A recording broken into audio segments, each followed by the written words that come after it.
Ya, jadi pertama-tama saya berbicara dari sisi praktisi hukum bahwa sangat mengagetkan warganet termasuk saya bahwa Ruben Onsu saat ini menyandang status tersangka terkait dugaan ya penipuan dan atau penggelapan dalam hal investasi.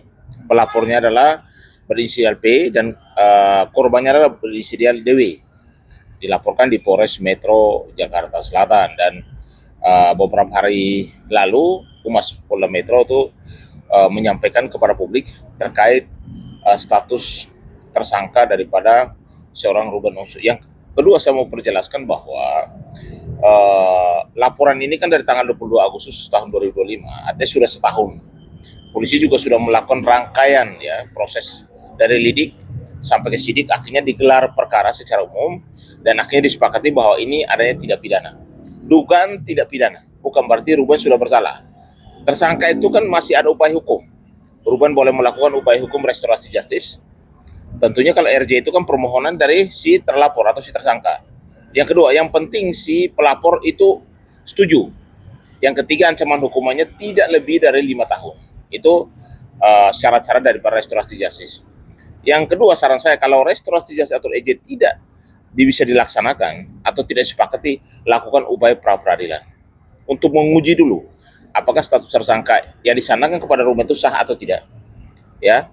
Lalu nanti dalam hal penggeledahan sah atau tidak, penyitaan sah atau tidak, atau penahanan itu sah atau tidak.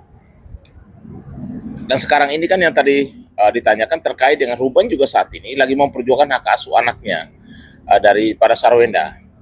Perlu saya jelaskan bahwa sebagai Dewan Etik Perlindungan Anak, saya perjelaskan bahwa syarat seseorang menjadi pengasuh anak atau syarat pengadilan akan mengabulkan hak asuh anak seseorang itu adalah orang ini atau seorang ayah atau seorang ibu itu tidak melakukan tidak pidana.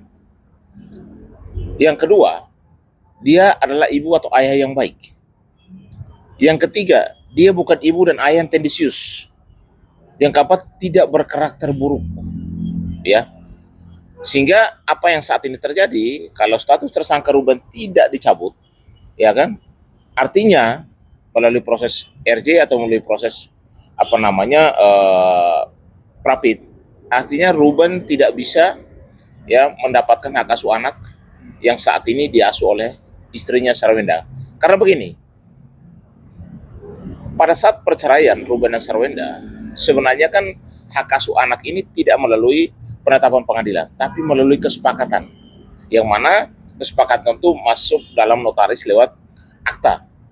Nah, makanya hari ini karena ada satu dan dua hal menurut Ruben bahwa anak-anaknya ini bisa uh, bermasalah fisik dan psikis, dan juga anak-anak bisa terpengaruh dengan orang asing yang baru-baru ini viral ada di rumahnya Sarwenda karena rekan kerja atau tidak.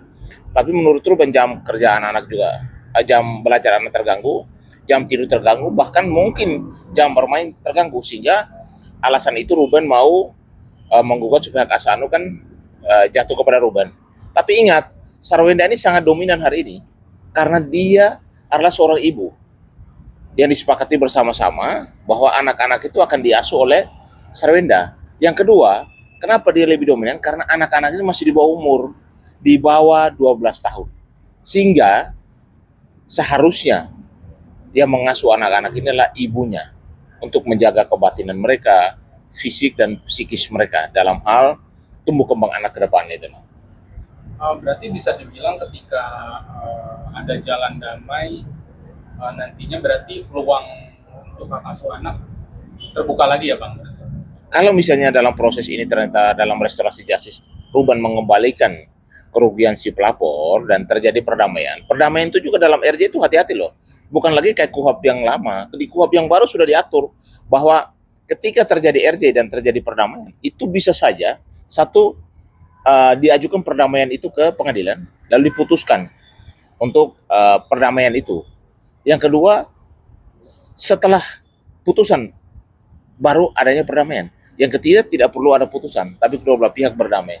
Nah, mana posisi yang mereka ambil? Intinya kalau selama Ruben belum menyandang posisi sebagai seorang terdakwa dengan putusan yang ingkrah ya atau berkekuatan hukum, di tersangka Ruben sudah bisa ya menyelesaikan secara kekeluargaan atau dengan cara damai, Ruben masih punya kesempatan untuk bisa mendapatkan hak asuh anak tersebut. Kan nantinya Bang, status tersangka itu bisa gugur gak sih Bang setelah Ruben ini adanya jalan damai itu Bang? Memang dengan adanya restorasi justice itu kan memang restorasi itu kan juga konstitusi. Memang dalam urusan pidana tahapannya bisa dilakukan untuk menggugurkan salah satu seorang tersangka, yaitu adalah dengan cara perdamaian. Dengan restorasi justice artinya status tersangka si Ruben akan dicabut atau digugurkan. Oke, berarti bisa dibilang nanti Ruben akan bisa berfokus kepada ya hak asuh anak ya Bang? Ya kalau Ruben, menurut saya kan dari awal saya sudah bilang, Ruben kamu ini belum dalam artian itu orang yang bersalah. Karena belum ada putusan pengadilan yang berkekuatan tetap dan ingkrah. Sehingga masih ada kesempatan Ruben untuk menyelesaikan persoalan ini. Karena orang tersangka bukan berarti sudah bersalah. Dia masih lakukan upaya restorasi justice, melakukan upaya pra peradilan.